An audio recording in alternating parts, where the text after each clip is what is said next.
What's up, guys? If you're ready to stop making all these $5,000, $10,000 hits or even $25,000 flips in real estate, and you want to start closing better, bigger deals and build a foundation that you actually understand what you're doing versus feeling so confused and lost as to why your marketing is not working, why the deals are not selling, then this workshop is a must watch. I've been doing real estate for over 12 years. I've lost a ton of money and I've made a ton of money. Right now, we make over six figures every single month with such a small team of just 3 people. It doesn't require a lot of infrastructure. It doesn't require a big investment every month. We probably spend, I don't know, about $2,000 a month running our business. And we make over 6 figures because of the pillars I'm about to teach you in this workshop. If I was starting from zero, this is what I would do from day one. These are the things I will put in place starting from zero. So I recommend you get a journal, sit down, shut off distractions, pay attention. This workshop is for you. Just a little bit about me. My name is John Barbera. I have a wife. I've been with Val for 20 years now, this October. She's stubborn. Huh? Saint Val, you mean? Yeah, Saint Val, yes.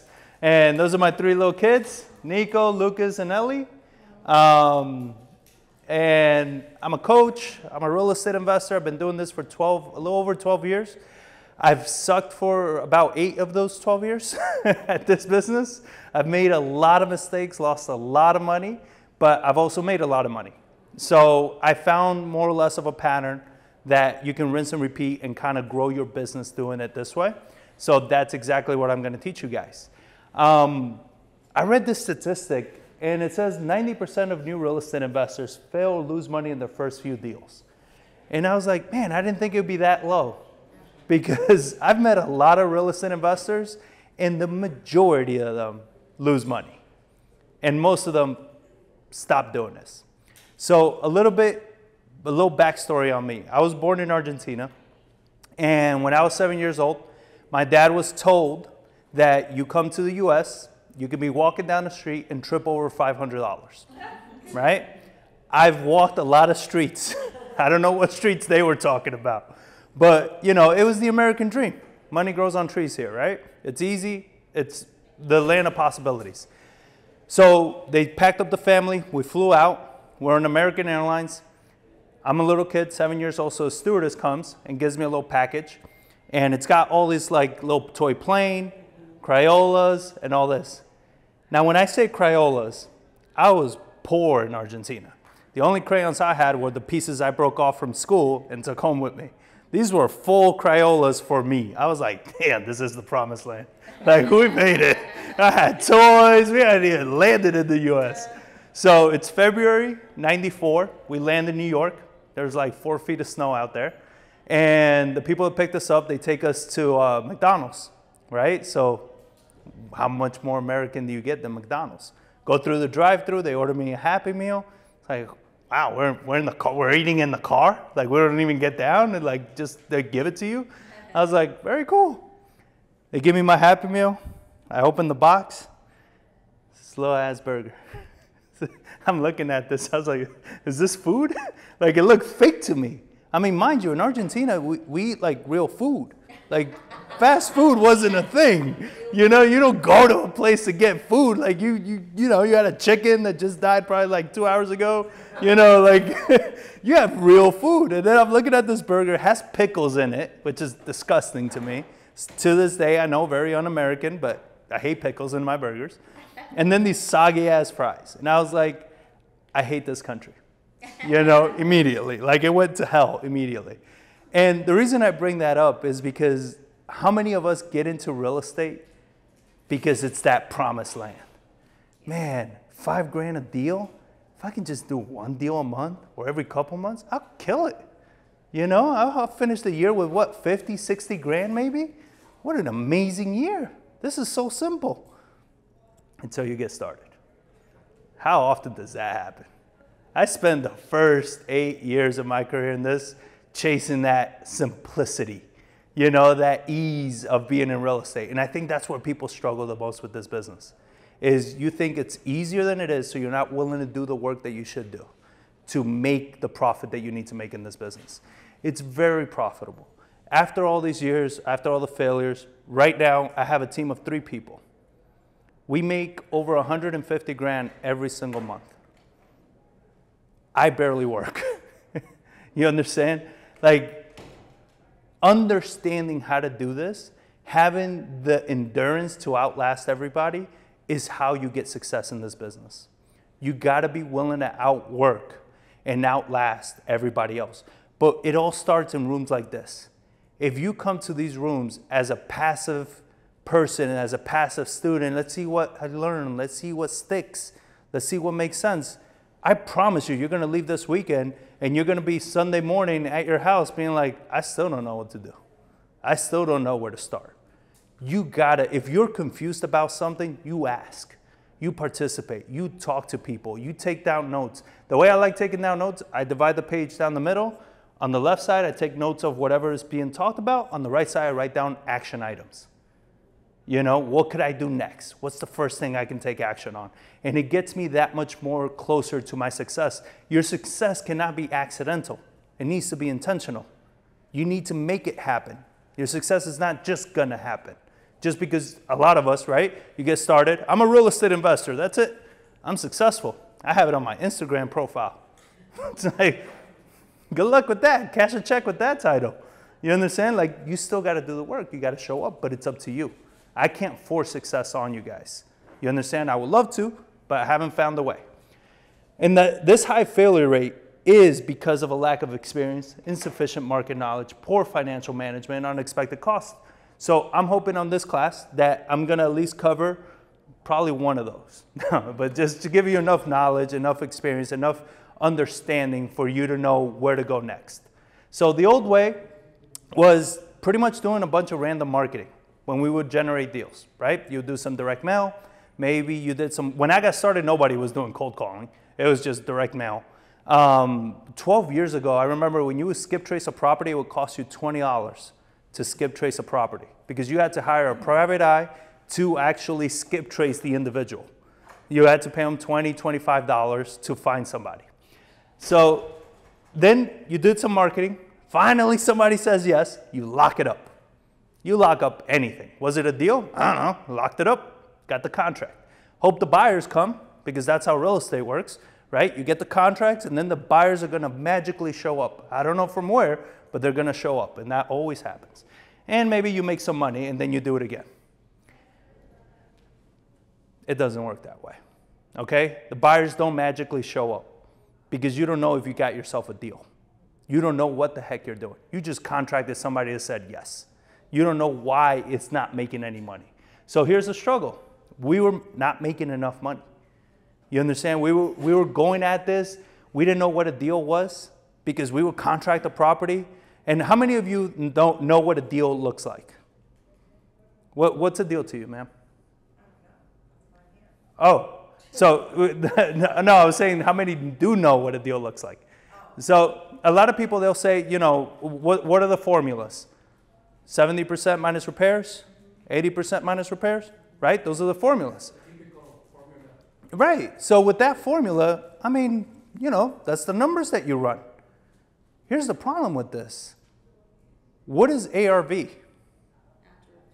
After repair value. Is that a hard set number? That's an opinion. Minus repairs. Are repairs a hard set number? No, those are opinions. But that's how we run our deals. And then we either make it a deal or not a deal based on those formulas we just made up. Right? So you don't know what to ask for when you're wholesaling a deal. Don't want to be those sleazy wholesalers. That's usually what everybody starts with, right? I don't want to be sleazy. And it's like, I tell people all this all the time. Wholesaling is not sleazy. The person doing it is the sleazy one. You understand? You can be sleazy in any industry. Wholesaling, you know, selling cars, selling drugs, you know, whatever you're doing, you could be sleazy doing those things, right? That's what I meant by selling drugs. He used to be in that space. So we stopped wholesaling. You know, we were wholesaling, we stopped because of all those things. And we started flipping houses. And what we did is we were buying from wholesalers, from agents, from our network, and we were doing okay. We built a rental portfolio. We got up to 15 properties. We built some new homes. We built 5 new properties. Never doing that shit again. That's for damn sure. And we burned out. We were fried. Why? Because everything we were doing felt like 1 step forward, 2 steps back. We would do a great deal and do 2 shitty ones.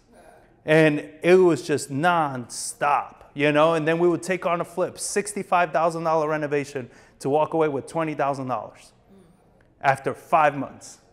Like 20 grand over 5 months is not a lot, okay?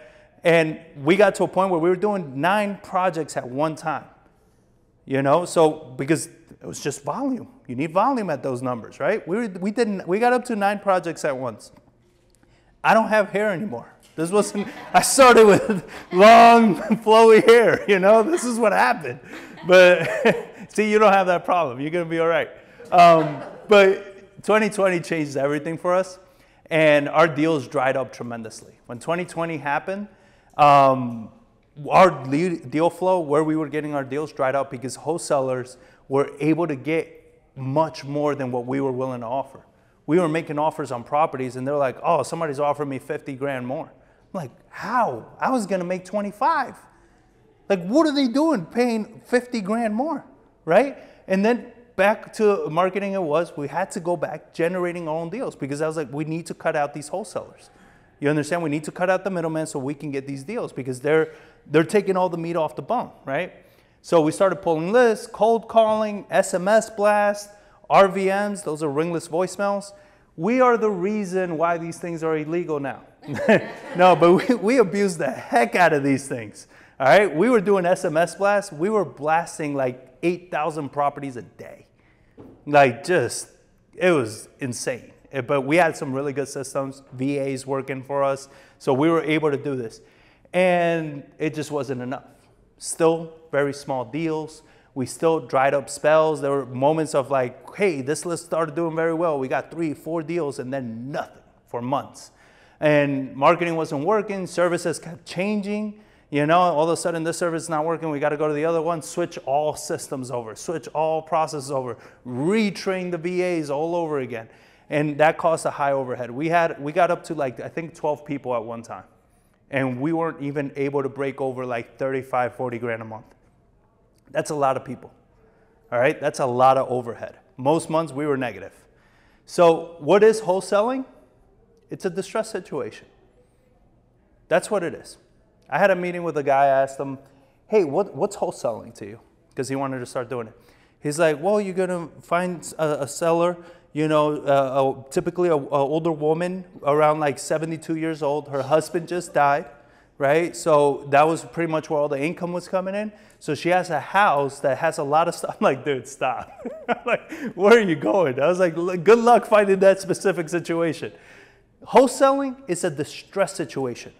It might be the house, it might be the person. You understand? What is the distress? That's what we got to figure out. And that's where it all starts. So I started questioning everything. What list should I pull? Who determines what a deal is?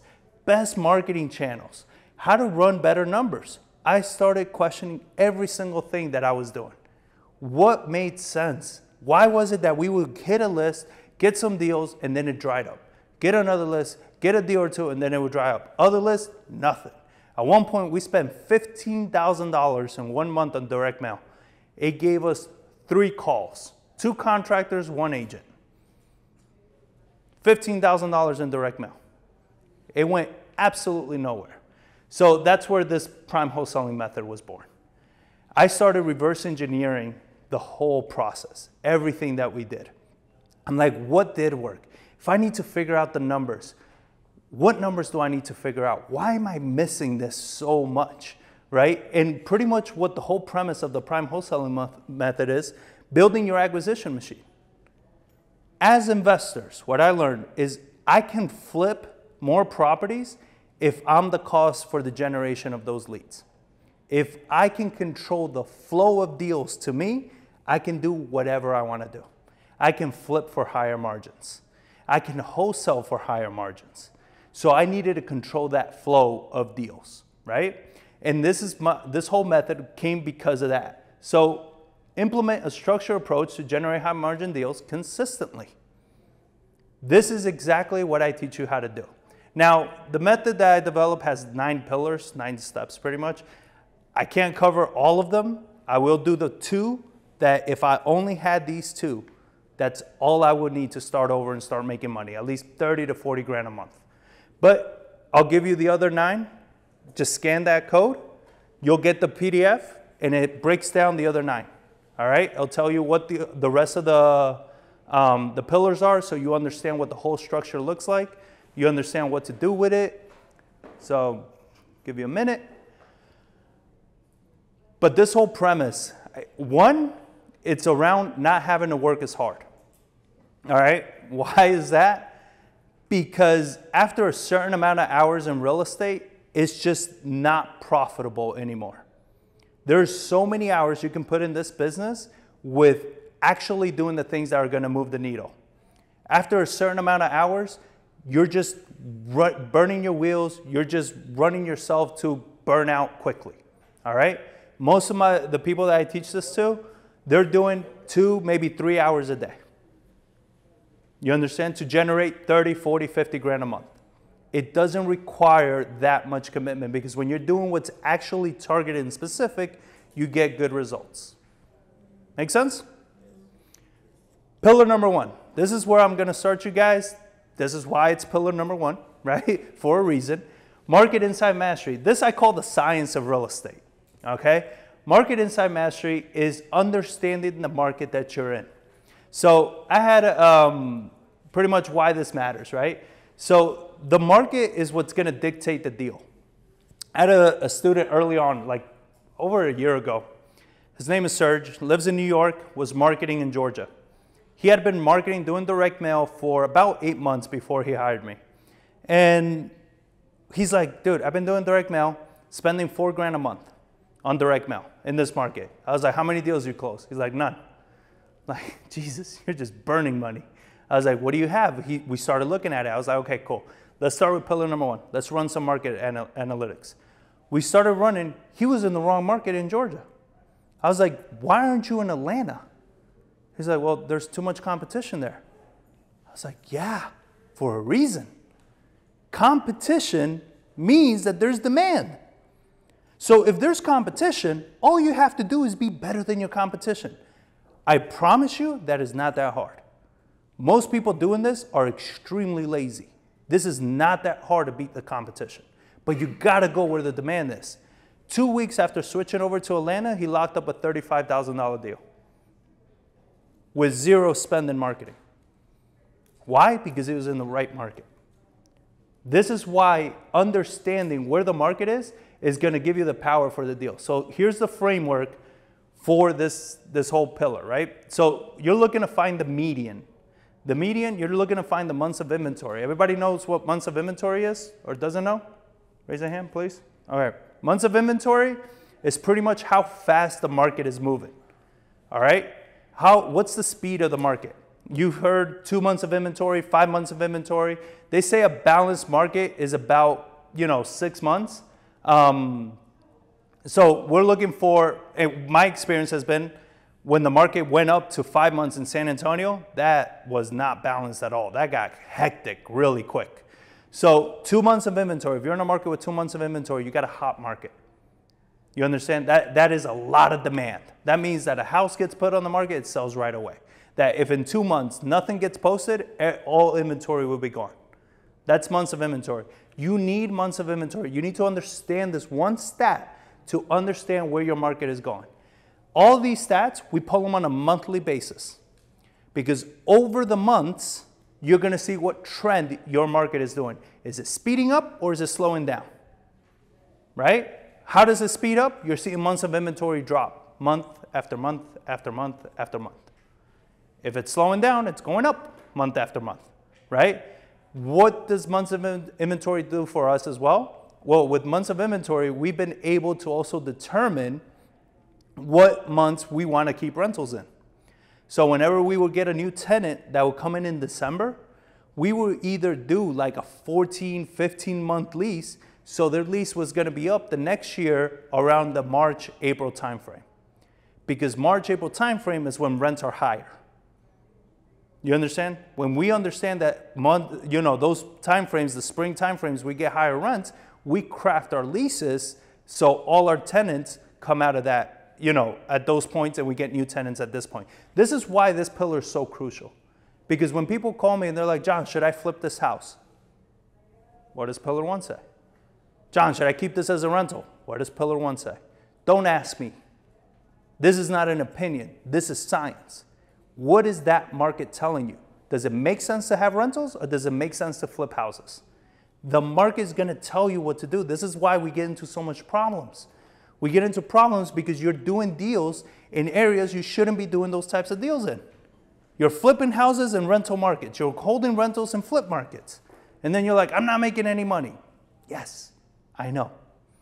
Because in that market, you're not going to make money doing that. You got to know your market. So the hottest price points. This is the next thing we look for. Hottest price points. What is the hottest price points? The price points with the lowest months of inventory. Can you repeat that again? The hottest price points are the ones with the lowest months of inventory. So what price points are selling the fastest? I like doing it by a $50,000 increment. So when we run our numbers for price points and everything, we go from, let's say, 50 to 100, 100 to 150, 150 to 200, checking out by 50 increments. If you're in Austin, you might start at 200, right? If you're in Dallas, I don't know Dallas is all over the place, so, maybe you start at 50. But in San Antonio, we start around 50 because you still have houses that are selling for that, and we go by 50s, right? The next thing is the hottest zip codes. And you do the same thing. You look for which zip codes have the lowest months of inventory. These are the hottest zip codes.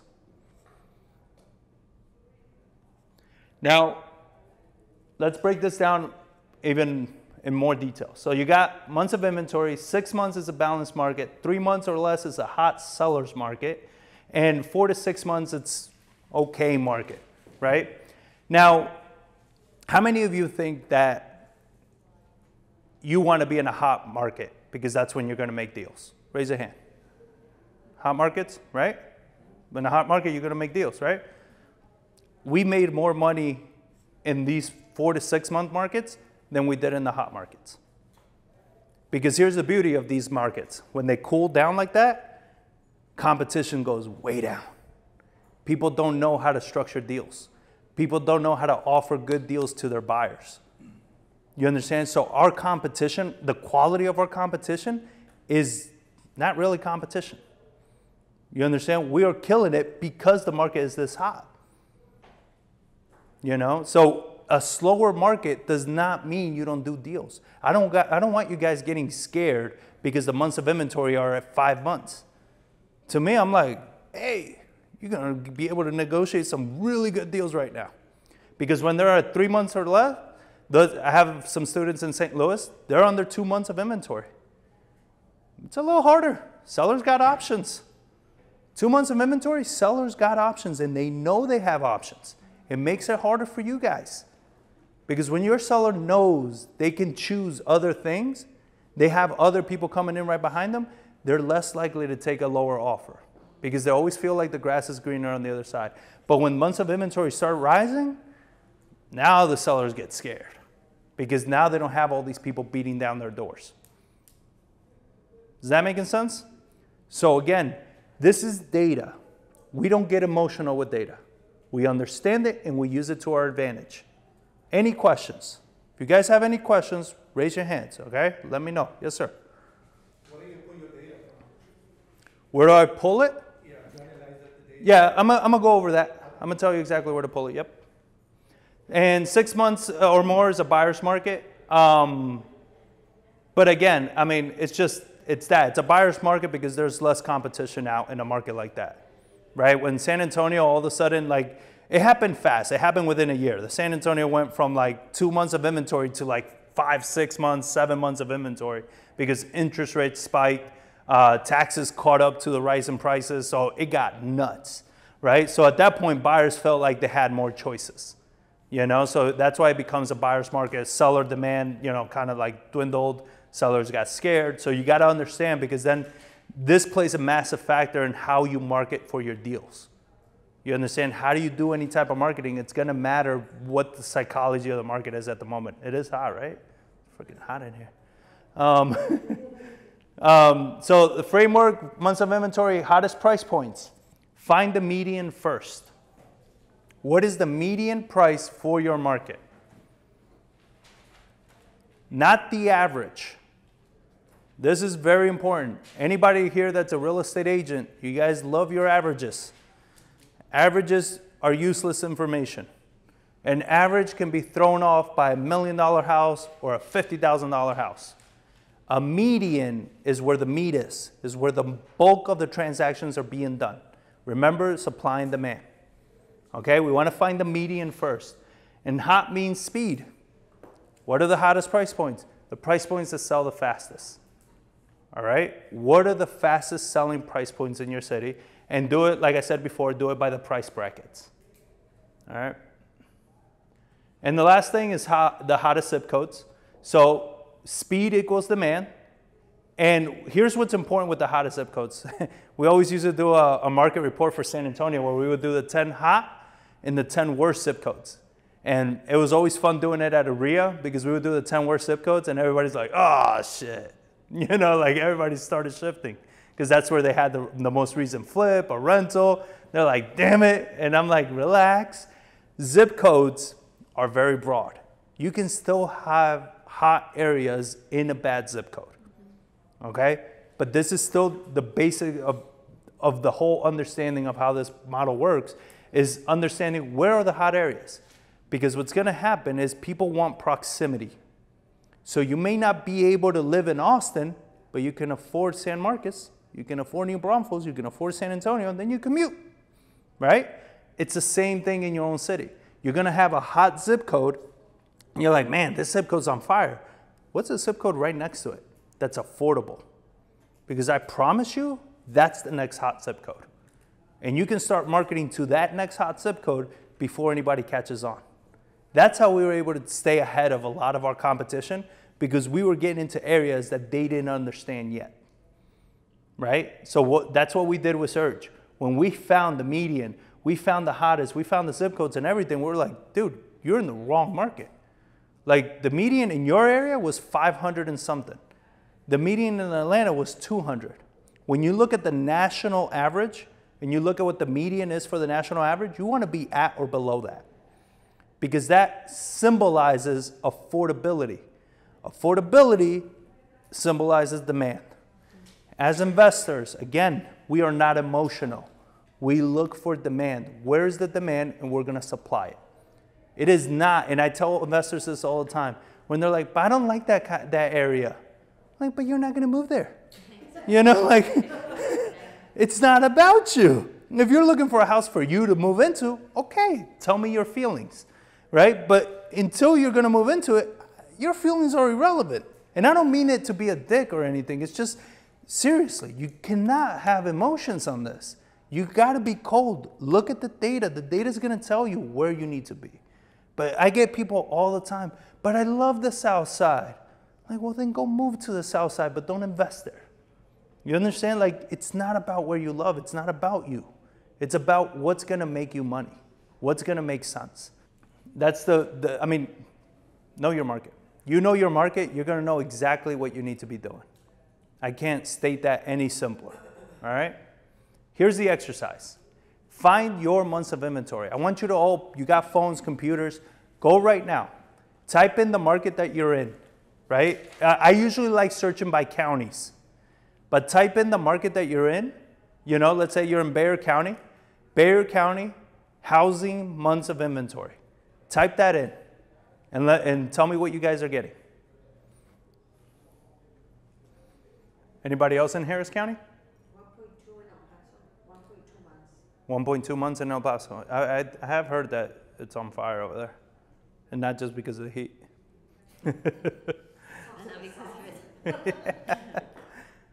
Now, here's what's important when you pull this data. Always pick the same source every single month that you pull it. Don't jump around from source to source to source. A good source that I like is Realtor.com if you don't have MLS data access. If you have MLS access, the simple formula is you take the current active properties, all the properties that are currently active right now, and you divide it by last month's sold properties. And that's going to give you your months of inventory for your market. Now, active. Here's what's important. Depending on the MLS, all MLSs are, different for whatever reason. They got to nickel and dime you. But depending on your MLS, if you pick active option, back on market, all those things, it's fine. Just make sure you pick the same settings the next time you do it, because it's going to skew your numbers. So whatever you pick, month after month after month, stick with it, because it's not important if it's 4.1 months of inventory, 3.9, or 4.3. What is important is the overall trend. Is it going up? Is it coming down? Is the market getting hotter? Is it getting colder? You understand? So it's not so much like it's 1.2, oh, but I got 1.3. Okay, that's fine. You understand? It's under 2 months of inventory, hot market, right? It's over 4 months. Okay, it's cooling down. But what's the trajectory month after month after month? Then you're going to understand what is your market doing. Is it cooling down or is it speeding up? Make sense? Good? Was everybody able to find it? Okay. So now you have your months of inventory for your market. Let's find the median price point. Do the same Google search and find your median price point for your market. Yeah, just the... It's good to have both. Sold 317. And the listed? 348. So here's that information. So listed price, the median is 348. The sold is 317. Mm-hmm. Okay, what does that mean? People are listing up here, but it's selling down here. Okay, so they're either overlisting or the market is starting to come down on prices. Mm-hmm. So that's going to be a big factor to track as well. Because when you contract a deal, either as an investor or something, you got to understand that whatever the ARV you think it is, you're probably going to sell for less than that. So don't be optimistic. Be realistic with your numbers. All right? Before, when the market was hot, what we would see is listed for 200, sold for 210. Right? That was a hot market. That's a lot of demand. What do I tell you in a market like that as an investor? Hey, just go. Hit the gas, because the market is going to pull you out of even a bad deal. And that's where people got in trouble. Yes, sir? Do you do it by county or city? County. Because the cities are different. Yeah, Dallas County has South Dallas and it has Park Cities. Mm-hmm. And each one, like in the Park Cities, like it can just stay on the market for 60, 90 days and it's selling just fine, Exactly. But it's spending $4 million. And yeah, and you're going to have that, right? But we go back to the same thing. Months on the market and months of inventory and everything, there isn't a good or bad number. It's just you got to understand it, because you buy a house in that part, right? Like you said, it's a couple $1 million home. So it's like, it's going to sit on the market for 8 months. Cool. I need to know that as an investor, because I need to factor in a holding cost of 7, 8, 9, 10 months, because that's how long it's going to take for it to sell, right? So again, there's no such thing as bad information. We just need to know what it is. So when we go into a project, we flipped a house early this year that was $450 value in an area that we knew we needed to factor in at least 3 months of holding to get that price in San Antonio. That's what we did. It sold in 3 months. Wasn't a shock. Where you have the problem, where I see people have a problem, is like, my house is not listed, it's not selling. And I'm like, well, that's a bad problem for you to have, because that means you don't understand your market. You don't understand why your house is not selling. This is a problem. I knew why my house wasn't selling in the first and second month, because I knew it was going to take me probably 4 months to sell. I factored in my staging, I factored in my holding costs, I factored in all those things. Sold on month 3, oh, What a happy surprise. It's not hurting my bottom line. And I had at a networking event, I had an investor come up to me and she says, hey, I have this property in New Braunfels. I fixed it up. It's gorgeous. It's beautiful. Everything is just not selling. I don't understand. I was like, what does pillar number 1 say? You know, and I was like, well, let's check the market. And Dan was there. Dan Francis, he lives in New Braunfels. I was like, hey, she has a house in this area. Why do you think it's not selling? He's like, well, what's the price? This much. Oh, you're competing with the new builds. 2 seconds. That's why your house is not selling. Oh, well, but mine is all renovated, but it's not a new build. Yours is a 2005. These are 2023, 2024 houses. You cannot go apples to apples. That's why your home is not selling, right? So it's like, oh, I didn't know that. I'm like, pillar number 1.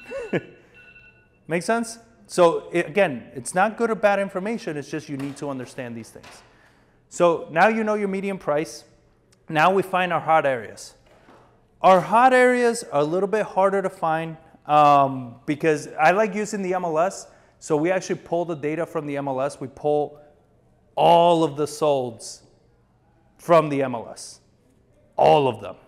And we map them out by category, by all the price points. And then we see how fast each property is selling. You understand? So like it takes a little bit more work. I found the workaround to this where you can do it much faster. You go to realtor.com, you type in your market, and it actually shows you a heat map of areas that are selling faster, cooling down, all of this. That is actually how I decided when I moved from New York to Texas, that I was gonna be in San Antonio. Because when I looked at the market, Dallas, Austin were hot, but San Antonio was lukewarm. I was like, it's gonna pick up because people follow affordability, right? So realtor.com has a really good heat map that's gonna give you vicinities of where you need to be. Now, when you look at these areas, again, if you look at an area, you're like, ew, check yourself, okay? It's not about your feelings. You know, it's about where you need to be, where it's gonna make the most money, where it's gonna make the most sense. So it's not about your feelings, it's about what is the market telling you. There are areas, when I started investing in San Antonio, I would not buy houses on the east side. I don't buy houses in historic districts. Why? Because the data is telling me not to buy there. The data is telling me there's better areas to buy where I can stay within the median. Now, here's how you put these things together. No, I didn't cover that. But putting this together, you have your hot areas. Now you combine that with your median price point for the city. So let's say the median price point was 317. I will go with the lower number. So 317. Now I'm going to look at those zip codes. Where within those zip codes are houses selling for under 300 grand? Because if I get a property in a hot zip code at a price point under 300 grand, that house is going to be sold in a month. San Antonio right now is over 4 months of inventory. We are still selling houses the first weekend. Not because we're awesome, because we're following the data. We're putting 3.2s, 1992 builds, very well fixed up in a very desirable area at the right price. Full cash offer first weekend. You understand? There's no risk to this if you follow the data. And if you're doing any type of marketing and you're gonna do any of those things, you need this first. When people ask me, John, where should I be marketing? Pillar number 1. All right? This is not opinions. Yes? Question. When you mentioned that you know, made your decision to come to San Antonio because on the map it showed it was lukewarm, not hot. Mm-hmm. So do you make your decision based on like the fact that it was going to become hot? I mean, I would have thought that you would have moved to a hot area. And that's where we're doing the... Well, I was very new in real estate when I moved here. And my logic, it worked out well for me. And don't get me wrong, this was over 12 years ago. Like, I don't know if you guys track San Antonio, Austin or Dallas, but they've gone up. So it wouldn't have been a bad choice either way. But what I looked at was, it gives me more time to acclimate to the market, and there's less competition in a warm market than there is in a hot market, right? So it gives me time to really get my bearings and figure out what do I need to be. Now, in a smaller market, when I go to a warmer area, it's the same concept, less competition, right? Better negotiations, because the sellers in those areas, they're not expecting what the sellers in this area are getting, because they know they're not in that area. They know their homes are not worth that much. And I would even state that when I go to the houses, it's like, oh, but that house over there, yeah, well, it's that area though. You don't have that area house, you have this area house, right? Like if we take your house and we put it over there, we're talking a different story. Right. Make sense? Right, right. Okay. Do you have a question? Oh, cool. Yeah. So, you go to your county, find the months of inventory. To then find the hot area within the county, is there a problem just running months of inventory for each zip code within the county? Correct. That's how you do it, yeah. Oh, okay. So Yeah, you find do this exact same exercise, but say with every area. 7 zip codes in Yep. the county, and see which ones have the. I'm looking for medium, we want like 4 to 6 month range. Is that what I should be looking for? No, you're looking for what is, not for what you want it to be. So you first, what you do is you find all the zip codes and what the months of inventory are for all your zip codes. And then you'll classify them by the top 10. I typically look for the top 10 hottest zip codes. And then within the top 10 hottest zip codes, what I look for is which one has more inventory moving through it, right? So in a market like San Antonio, we look at areas that have 300, 400, 500 active listings that are within the top 10 zip codes. In an area like St. Louis, you have areas, zip codes of like 50 listings because it's not as big as San Antonio is, right? So you got to see what the average is for your market and then look for the highest transactions happening in those areas, because high volume of transactions happening means there's demand. If there's demand, there's a place for you to make money. So defining hot, find your hot areas, that we're looking for number of transactions. Number of transactions, speed of market. So months of inventory, that they sell quickly. Because you can have, Which would mean low inventory. Right. Like that doesn't sell quickly at 4 months, it sells quickly at 2 months. right. So you're gonna have, let's say in these areas, you got 400 active listings, but last month, 380 of them sold. Right? So it's moving through the inventory quickly, it's hot. You put a house, it sells. You put a house, it sells. Right? Because you will have other areas, like we had very recently in San Antonio, that they had an influx of inventory, which is what bumped up our months of inventory in San Antonio. It bumped it up because a lot of these like historic homes and all these bad flippers started dumping their inventory on the market, and prices started coming down because they were bad inventory. So investors started panicking. Me, I was like, no, hold on. What drove this? And when I started pulling the data, I saw that it was in the historic districts at these price points that was bringing the influx. But when I went to the areas that we market to, the months of inventory were still under 3 months. And they were holding steady. But in those areas, months of inventory were 9 and climbing. In one area, it got to 13 months of inventory in a historic district. I was like, oh, that is hideous. Yeah. And you might have already said this, but I'm just curious, like months of inventory is like how long a house has been on the market? It's months of inventory is on average the houses, not just a house. A house, you're gonna hear days on market. Okay. All right. Months of inventory is like the total months of inventory that's gonna take to liquidate all the inventory in that city. So if you're at 4 months of inventory in Bexar County, that means if no new houses hit the market, over 4 months, all those houses will be consumed. Yep. Got it? Another question. Yeah. How often do you calculate the 10 hottest zip codes? I mean, because I know they change. Every month. Every month. That's what I thought. Same time every month. For Bexar County, we do it on the 8th of every month, because that is when the solds are calculated for the month before. So we pull it on the 8th of every single month. Now we have a VA that goes in and pulls the data for us. Before we used to do it. But on the 8th of every single month, all the data's in, so they go in and we'll have all the accurate data for that month. Where And do you see that on MLS, like the data, the county, or whatever county? it was trial and error for us. Like we just had to figure it out. But on average, you're pretty much at that. Like if you do it, let's say on the 15th of every month, you're gonna be safe. Okay. You'll be good. You just do it on the 15th of every month, it's gonna be updated. Some markets, they'll have it by the 2nd of the month. Bexar County, they have it by the 8th.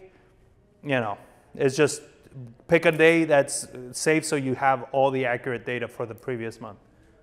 And then what you do is like I said, you combine these. So when you can find the hottest zip codes at the hottest price points, you got yourself a very desirable area. Why does this matter? Because when I do marketing, if I get a seller that I reach out to and we're talking and they're like, they're a bit of a pain in the ass, but I look at their house and I'm like, oh, I really want their house because it's in an area where I can't lose. I'll go a lot harder at that deal. But if you bring me a deal, you're calling, I'm talking to you, you're in foreclosure, your house is in Elmendorf, South San Antonio, and you're asking me for like 150 grand, like, good luck at foreclosure, buddy. Like I'm not gonna chase it. Because it's like, you're not even being realistic. Like it's not worth me chasing it. There's nothing there. The market, the months of inventory, everything's too slow. Nobody wants houses down there. Unless they're pennies on the dollar, right? So somebody like that, it's not that I wouldn't give them an offer, it's just that I'd be like, yeah, I'm interested, but more like at 20. Because at that, I know I can do something with, but not 150, right? So again, the market is gonna dictate what I go after and how hard I go after deals. Good? Okay. Make sense? Cool. Pillar 2, strategic buyer arsenal. That was the science of real estate, this is the art. Okay? Anybody that's ever been in real estate for a decent amount of time, everybody tells you find the deal first and the buyers are going to show up. You don't know what a deal is. That's bullshit, right? How are you going to market? When you live in DFW, when you live in San Antonio, and you live in Houston, I mean, these are big markets. Like, this is why people hate marketing and why they suck at it, because it's hard to market to such a massive space. If you're in Dallas, do Dallas County. People say, I'm in DFW. I'm like, oh, you're all over the place. DFW, that's a nice car ride if you get a lead from Fort Worth, right? Like you're spending, and usually sellers, they're like, oh yeah, I get off of work at 5, you can meet me then. There goes my whole afternoon, right? So these are 2 students of mine in St. Louis. Rob gets the deal first. Gets the lead first. He's speaking to the seller. The seller wants 110 for the house. One's 110, one's 110. Rob is like, yeah, I know, I got them. They're gonna do it. And I'm like, okay. He's like, is this a deal? I was like, where do you have your buyers at? He sends it to some of his buyers. His buyer coming in at 120. I teach all my students, don't chase anything under 15 grand. It's not worth the chase. We go for bigger deals or don't do it. It's just taking up your time. So he's like, damn, it's only 10 grand I'm gonna get.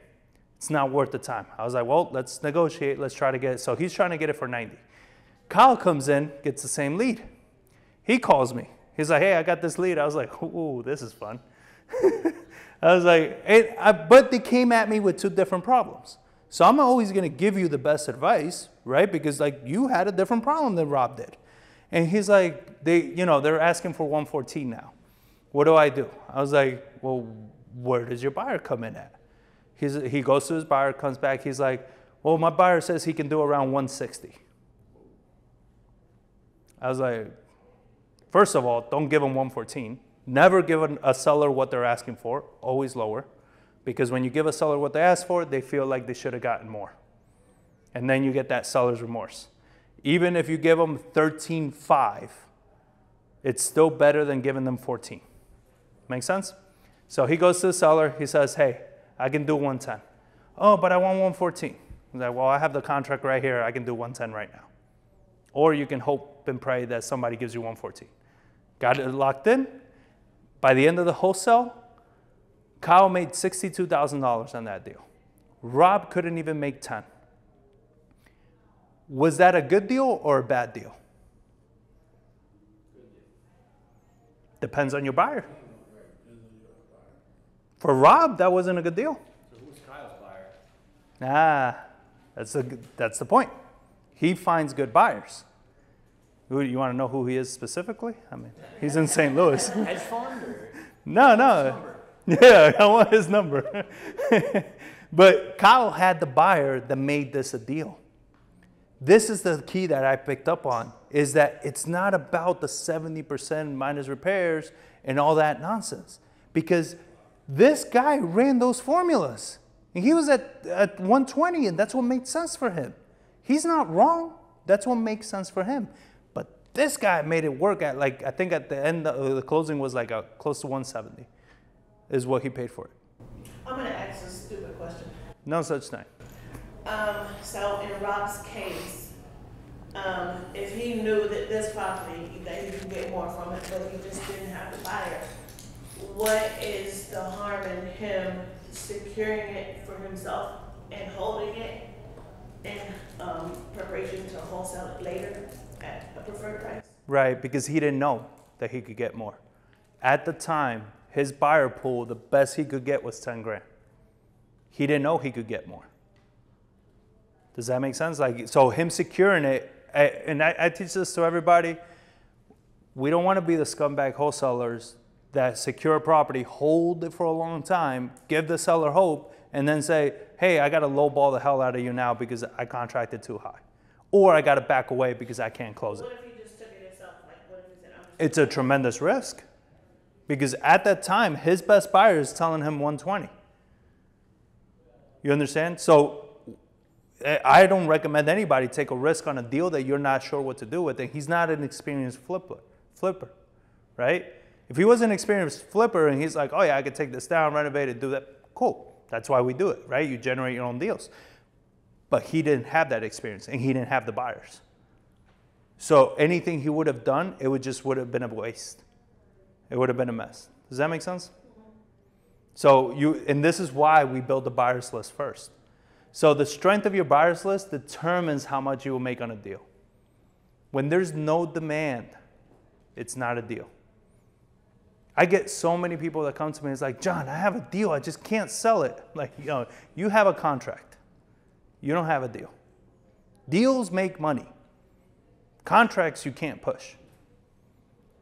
You need a deal, not a contract. You understand? You got to understand the words that we use for things because we lie to ourselves a lot. We're like, I met a wholesaler at a networking event. He tells me, oh yeah, we have like six deals right now that we're closing on.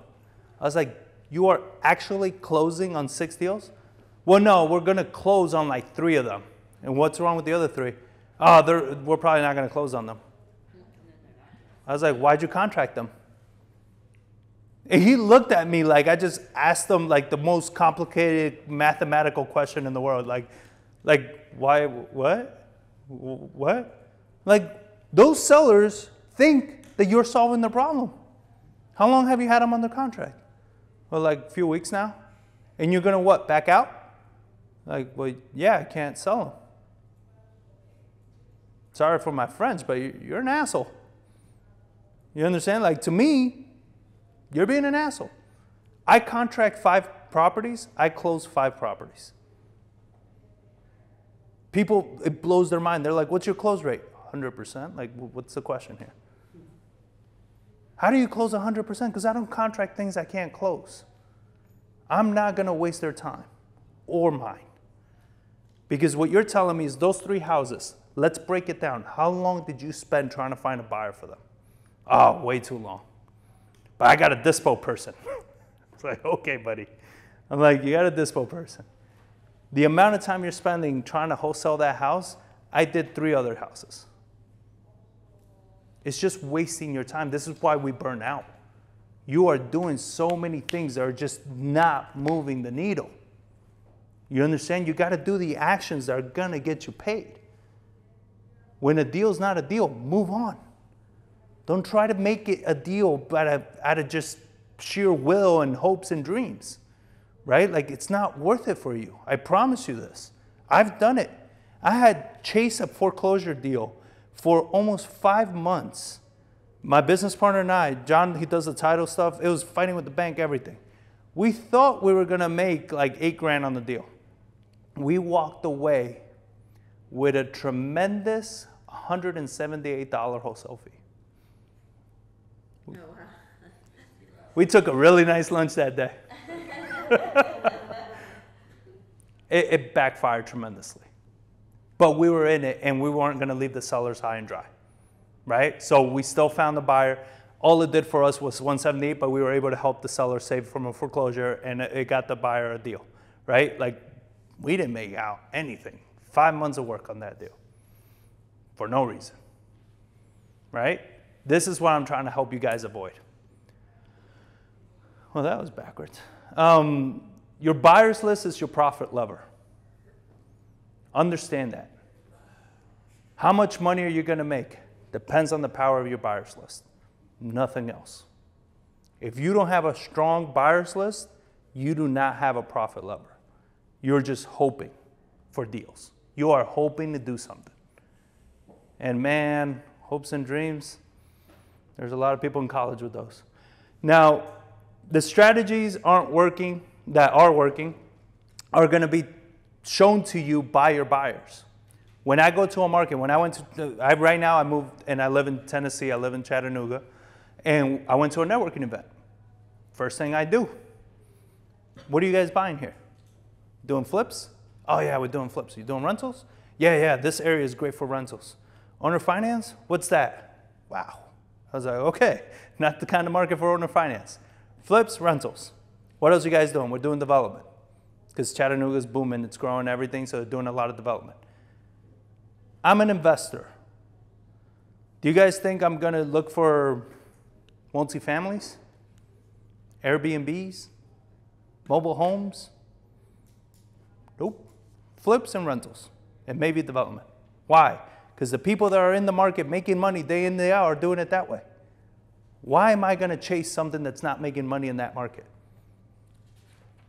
And this is where we go. John, where should I be? Pillar 1, pillar 2? Don't ask me. Pillar 1, pillar 2. In San Antonio, there are areas I'm gonna flip houses, there's areas I'm gonna keep rentals. There's areas I'm gonna owner finance. What determines it? My buyers. They tell me where I need to be. They tell me what I need to be doing. I don't have to figure it out. They will tell me. Why not this area? Oh, you can get rentals in that area. Cool. I promise you, there are sections. Even though whenever you get a buyer that tells you, that you ask them, oh, where do you buy? Oh, everywhere it makes sense. Oh, you're the sharpest tool in the shed here. You know, like, I hope you buy where it makes sense. What a genius. You know, but like where specifically? Real buyers are going to give you specific areas of where they invest. Dan is in New Braunfels. I asked him, he wanted to do some marketing out there. I was like, you want anywhere in New Braunfels? He's like, no, I want on this side. That's a real buyer. Somebody that says everywhere is buying nowhere. No need for ARV, no need for repairs. This is the one that blows most people's heads off. Why no need for you to know the ARV or the repairs? We covered this before. ARV is not a science, it's an opinion. Repairs is not a science, it's an opinion. I am very conservative with my numbers. I have buyers that are very optimistic with their numbers. Who is wrong? Who is right? We won't know until the house sells. That's the truth. What is the real value of the house? When that house hits the market and somebody submits an offer and it closes, that's the value of that house. Not a penny more, not a penny less. That was the value because that's what it closed at. Not my comp, not his comp. But where was I falling short on this? I ran my numbers, right? I was conservative. I'll give investors a hell of a deal. Every time they're like, oh, I made more than I thought. And I was like, oh, I didn't make anything on that wholesale. Like, I'm glad you made money. You know, I was going broke. They were making money, which is great. Don't get me wrong, but it doesn't help me because if I go out of business, I'm not bringing you any more deals, right? The repairs. I grew up in construction. I've been working construction since I dropped out of high school when I was 15, 16, and I've been doing construction ever since. I know construction very well. I know how to build a house. I know how to do everything. I ran the numbers because I'm that smart. I would tell them 65 in rehab. They'll go, oh, I only got it done for 37. What? I didn't need to replace the roof. I didn't need to do the bathrooms. I just did the kitchen, the floor, painted, and that's it. Was he wrong?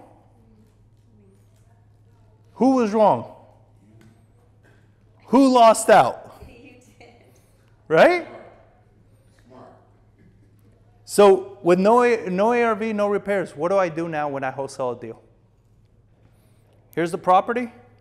Here's a link of the pictures. As is value on the market is potentially 150. Can you do 140? What's the ARV? Figure it out. What are the repairs? Get a contractor. Don't ask me. I don't want the liability. You figure it out. You run your numbers. You're the investor. All I need to hear from you is, can you do 140 or not? That's it. That's all I need to hear from you. What you think the ARV is, it's your opinion. What you think repairs are, your opinion. But wouldn't you consider that from your perspective before you make an offer to the seller? No. So this, I think it's pillar 6 on the PDF thing. Yeah, no, it's pillar 6 where I teach you how to like talk to sellers. I don't run numbers when I make my offers to sellers. My numbers do not matter. What matters is your motivation to sell. You understand? And if anybody's attending my next class on the high margins, I'll go into pillar 6. I'll talk about that in detail. But when I'm contracting the house, when I'm sending it out to them, they run their own numbers. I don't run their numbers for them. I'm done giving them a ton of my margins. Yeah? How did you decide what you offered the seller though? Based on their need. So here's a quick example. And then did you ask your investor before you actually signed, just to verify that their need matched up with your ability to profit? So that's reverse wholesaling, what you're describing right there. That's called as reverse wholesaling. When you're not sure where to come in at with the seller, you take your pictures of the house, everything, and you send it to your buyer. You say, hey, what can you do for this? And your buyer says, I can do 120. Now you go back to the seller, hey, would you sell for 85? You create the margin yourself, right? So you reverse wholesale. Instead of contracting it first, then going to your buyer, you go to your buyer first, then go to your seller. Make sense? Is that the way that you would normally teach it and normally do it yourself? Both ways, yeah. Yeah. I teach you both ways on how to do it. Yeah. One question. If you're the seller, right, not the buyer, you had a house you want to sell to me, but you already says, I want 120. If it's like, okay, like say, well, I can give you 110. Can you negotiate when that? Of course. Yeah, you can always. So when I send it to my buyer and I say, hey, can you do 120? He's like, I can do 110. Now it's my choice. Do I want to bring it down? Do I want to find another buyer? It's up to me now. Because the reason I'm asking you is because my wife, she had a friend, he's an investor, right? He's Hudson. No, he's a wholesaler. He's a wholesaler. And sometimes he called and say, hey, I had a house for 120. You guys want it? He doesn't ever, but he works for a company. He's Okay, yeah. But this is what I told my wife. So can we offer 110? He want 120. He said, well, they not. it's not negotiable. I guess they set their prices and But can we offer an offer or no? yeah, we can offer, but he's not going to take it. Yeah. Well, that's why I don't work with wholesale companies because they're just they're pushing contracts. They they have their minimums they need to make. They're what's wrong with the industry. I'm not going to make an offer, right? No. Yeah, hey, but the thing is, like, what the issue with the wholesale companies is they can blast it to like 500, 1,000 buyers. And some people from California that will buy sight unseen just because it's 120, right? It's like, oh my God, I get a whole house for 120, right? And it's like, yeah, but you should have bought it for 80. So like, you didn't get a hell of a deal there. So I don't do business with them. It's a waste of our time. This is why I teach people go direct to seller. So this is the framework. Build your buyer arsenal, right? Locate the potential buyers. We do this through networking, number one. When you go to networking, I have a whole training on this on YouTube I do for free. Please, pretty please, don't eat. All right? When you go to networking events that they got free food, I see everybody get their plate and sit down and eat. And I'm like, what the fuck are you guys doing? Why don't you get a power bar before you go to the networking event? You're there to network, not to eat.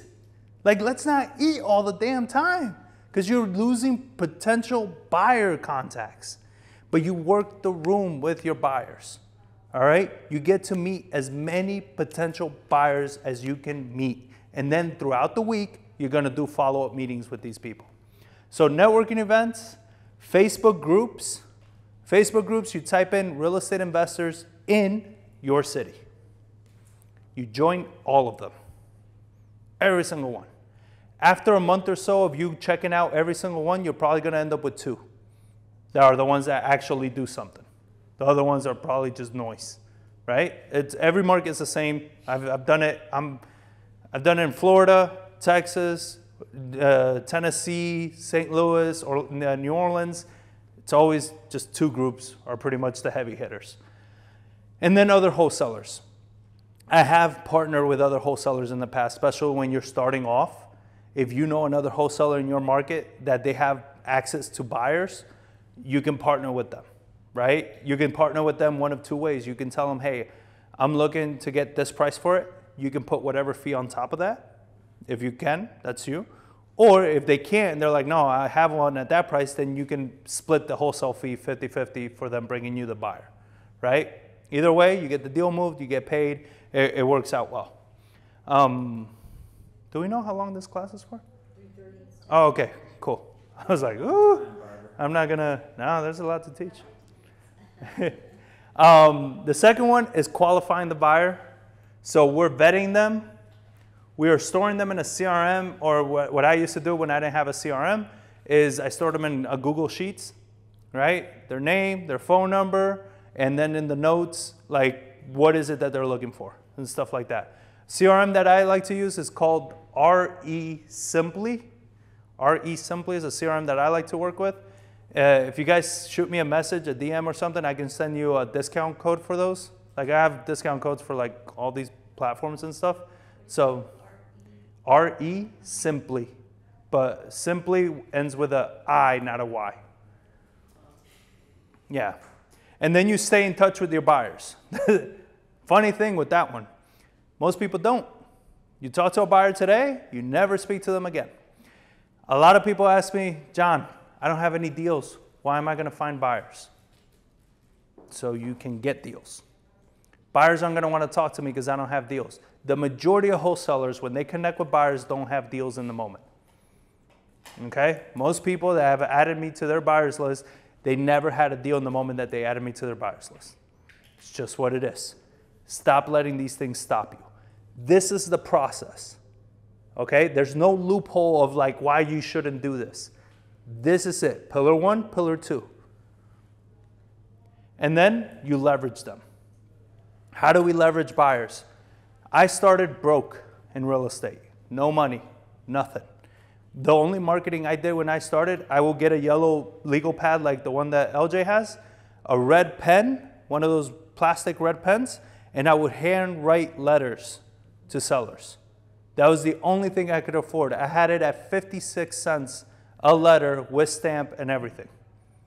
That was my cost. That was the only thing I could afford at the time. That was the only marketing I did. That and door knocking. All right? With a buyer, here's the beauty of buyers. They will pay for your marketing. They will pay for your CRM. They will pay for your coaching. They will pay for anything that you need to generate deals and bring it to them. Okay? I don't know how to walk a property. Take one of your buyers to it. They'll walk it for you. I don't know how to analyze this deal. Take one of your buyers. They'll analyze it for you. The buyer will be like, hey, based on all this, you know, I can pay $100 for this. Great. All you got to do Let's get it for anything less than that and you made some money. It's not hard. I promise you, this shit is not hard. But you got to be willing to do it. You understand? We got to get the egos out the way, right? Oh, I got to figure everything out. No, I didn't know. I got so many contracts rejected when I first got started because I was a contractor first. I'll come into the house, I'm like, oh, damn, we need new trim, new doors, new cabinets, new everything. You know, here's my low-ass offer. Every contract got rejected. Every offer got rejected of mine. And I didn't know why. I walked the property with an investor. I'm like, but look, I'm looking at rehab, like, I don't know, 70 grand. He's like, no, we're probably gonna do at least, I don't know, maybe like 12 grand on this. I'm like, how? You paint that, we keep that, we probably power wash this, you know? I'm like, oh, well, shit, yeah, if you don't touch anything, then the rehab is a lot less. And he's like, well, yeah, because in this area, we don't need to. That's when I learned to be an investor and not a contractor, right? But how did I learn it? Because I walked in with a buyer. He told me what I needed to do. He told me where I needed to be. It wasn't my thing. It was them. They taught me. Then I started looking at deals as an investor. This is why I tell so many people, don't partner with contractors. They're like, oh, if I partner with a contractor, you know, that's 50% of the work. No, that is 100% of the risk. Contractors should only know how to do the job, not what job needs to do. You, as the investor, need to know what the job is. You need to look at it like an investor, okay? So they'll analyze deals, they'll walk deals, and they'll pay for your marketing. Have your next buyer lined up first. Always, always, always, always. Have your next buyer lined up first. Don't wait for the deal, because I promise you it's too late. When you get a property under contract, if you call me and you're like, John, what do I do now? I'm going to reach over the phone and smack you. Because I'm like, that's a stupid question. See, those are stupid questions. Not what you asked. That was a stupid question, right? After you took my class, if you ask me that question, then I'll be like, see, that's a stupid question. Because, you know, you're waiting too long. At that point, you got this property on the contract. You say, I got a deal. How do you know it's a deal? You don't have a buyer for it. All you got is a contract. And then when I analyze it and I look at what their buyers want and all these things, I'm like, you offered 30 grand higher than you needed to be. You can't close this contract. Oh, what do I do? Back out. I'm going to look like an asshole. You look like one before that. No, I'm not that mean. I'm not that mean, I promise you. But it is that though, guys. Like, you got to have your buyer first, okay? So here's the exercise. Find your local events, okay? Oop. Do I not have? Okay. So find your local events. I like Facebook events. They'll show you real estate events. Meetup.com is another great source for events. You can Google them. There are people, a lot of events, they have websites. So you can Google events in your area, like real estate investment in San Antonio, in Houston, in Austin. You can Google those things and find the real estate events in your area. And another great way to find events is by asking other investors and wholesalers, what events do you like, right? Where do you go to network? What networking events do you have? And I want you to make a list of all these events, okay? And I want you to block your calendar for every single one of them. You know, oh, John, I got to go to all these. Yes, all of them. I went to every single event, every single week since I got started in real estate up until the pandemic that everything shut down. Without fail. I was at every single networking event. Do you know why that helps you? If people don't know you exist, they can't do business with you. That's number one. People cannot buy a deal from you, lend you money, wholesale a deal to you if they never see you. Out of sight, out of mind. All right? There's been and how do I know this? Is because I would approach a wholesaler and be like, yo, you got any deals? Oh, man, I just sold one that would have been perfect for you. I'm like, why didn't you call me? I forgot. right? Whose fault is that? His or mine? Out of sight, out of mind, right? So you got to make the effort. It can't be, well, my buyers should care. No. You closing a deal benefits you. You need to care. Join every local Facebook group, like we talked about. Get your profile cleaned up in Facebook. How many of you hate Facebook? Awesome. I don't care. Okay? It's not based on your feelings, guys. I promise you this. I get it. Me, every time I hear rumors that they're going to shut down TikTok and all this, I'm like, yay. You know, I'm like, shut that shit down. You know? But at the same time, because they're not shutting it down, I leverage it to the max. It's how I built my business. Guys, I've borrowed millions of dollars in private funds for my deals. It's all come through social media. People see what you're doing. They see that you're in this business. They see that you're somebody that they can know, like, and trust. You got to get on social media. It's not an opinion. Honestly, guys, it's not a freaking opinion. And this is not like, I got time. No, you should have been on there 10 years ago. That's how late you are, right? But now's the next best time to start. Get your profile cleaned up, get all the kitty pictures out of there, and be real estate. Your social media is for real estate. You're a real estate investor. Have your information. Make sure your information is clear, that people know what it is. Check your DMs, your direct messages, your private messages, because people are going to reach out to you that way. And then you join all these profiles. Make sure the profile picture has your picture on it and not a picture of a mountain or a car, right? They need to know who you are, who they're doing business with, because when they go to a networking event, they'll be like, I remember, yeah, we chatted on Facebook. Not, oh, you're not the mountain that I saw on the Facebook, you know? Like, yeah. Reach out to 5 new buyers weekly. Yeah. Every single week, 5 new buyers. You're 2 years into this. 5 new buyers every week. You're 5 years into this. 5 new buyers every week. When you get in there, when you get on the social media profiles, when you get to the networking events, you are asking specific questions to all of your buyers. You are vetting your buyers. When I go to a networking event, anything like that, you know, hey, I'm John, LJ, nice to meet you. You know, you invest here?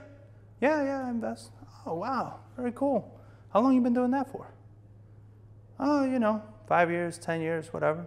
Nice. So you only invest in San Antonio? Yeah, only in San Antonio. Very cool, very cool. What do you like about San Antonio?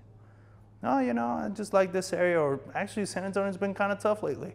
All these things. What am I not doing? What houses you want in San Antonio? What's your buy box? How much are you willing to pay? What's the rehab? Do you find private money or hard money? People interrogate the shit out of their buyers on the first meeting. I get people come to me and it's like, I went to a networking event. They didn't tell me anything.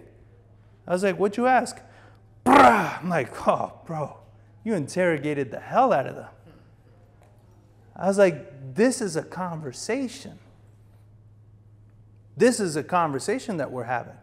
You understand? We are here to connect. I'm here to get to know you. If I go to a networking event and I have a good conversation with you and we talk about how much you hate or love the market, you tell me about all these things, experiences you've had, and like, yeah, I have a project right now. Wow, that's so cool. Where at? Oh, over here. Wow, and did you buy it for a flip? Yeah, now he starts telling you about the flip. What do people like? They like talking about themselves. Okay? Get them to talk about themselves. And then you ask questions strategically to be able to ask them everything you want. So, oh, okay, so that house, and you bought it with your cash? No, I borrowed money. Oh, I heard people, they borrow from like hard money lenders. Is that what you use? No, I use private money lender. Now I know how they get their money. They have private funds. That's very different than me saying, how do you fund your deals? You see what I'm saying? Like, oh, and just out of curiosity, there's a lot of people that they like the historic districts. You flip there too? Oh, hell no. Do not want the historic district. Got it. People will tell you more about where they don't want to buy versus where they do want to buy. I like asking more of those negative questions versus the positive questions because I get more out of them that way. Where don't you want to buy? Where don't you want to renovate? What type of rehab aren't you willing to take on?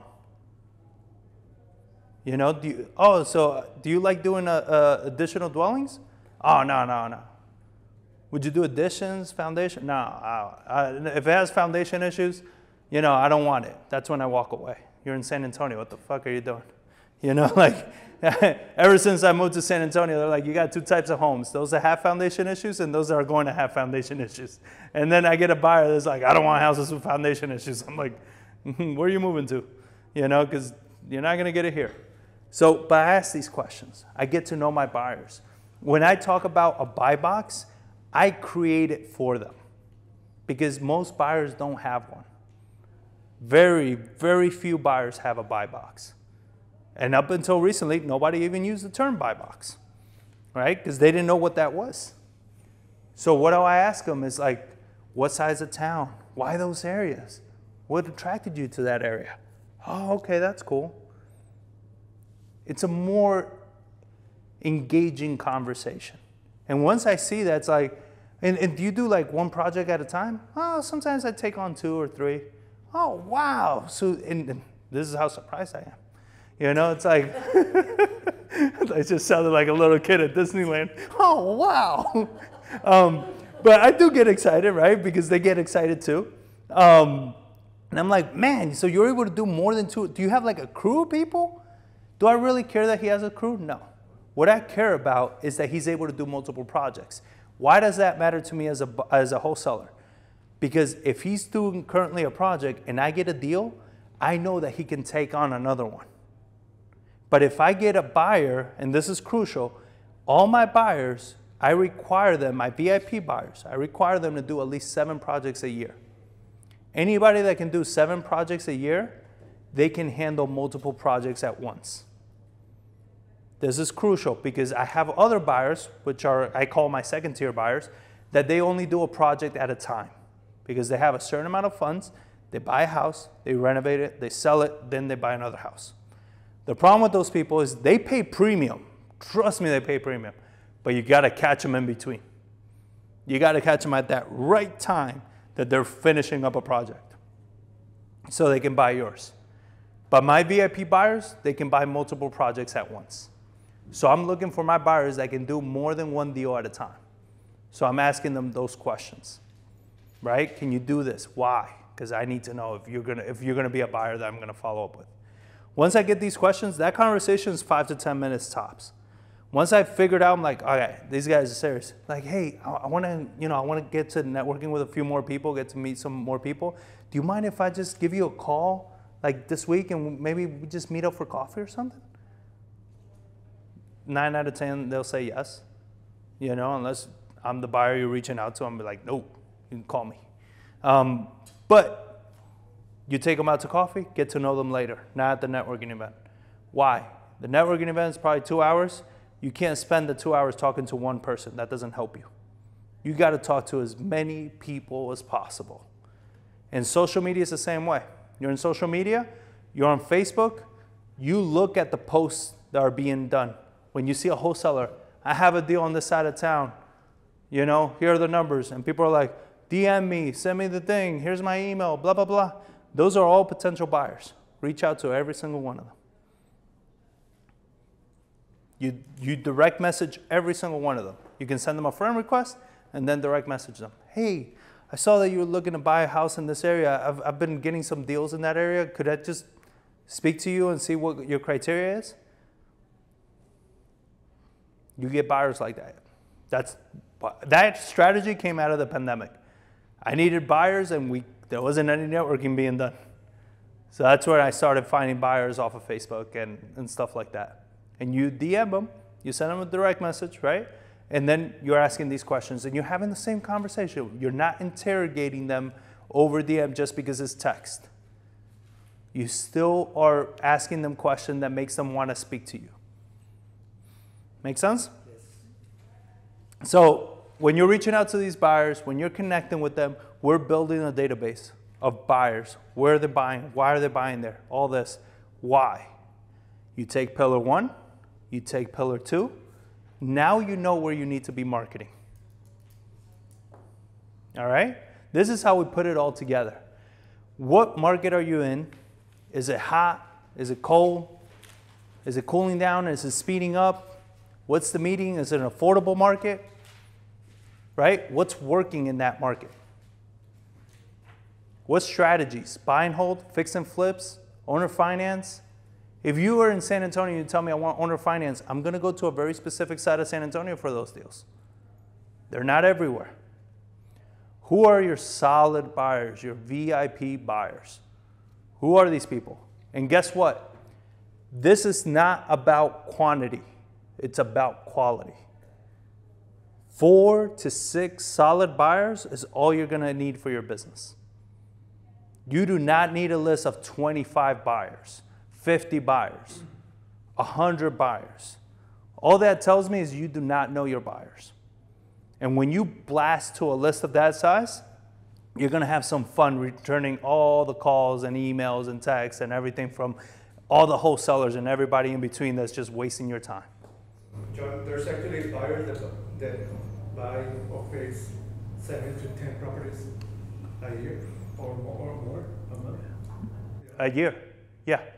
Yeah, when we were flipping houses, we were doing probably like 20 to 25 a year. Yeah, and we weren't making a lot of money. You were not? No, it was, I told you at the beginning. We're good flippers, but we weren't making a lot of money. But yes.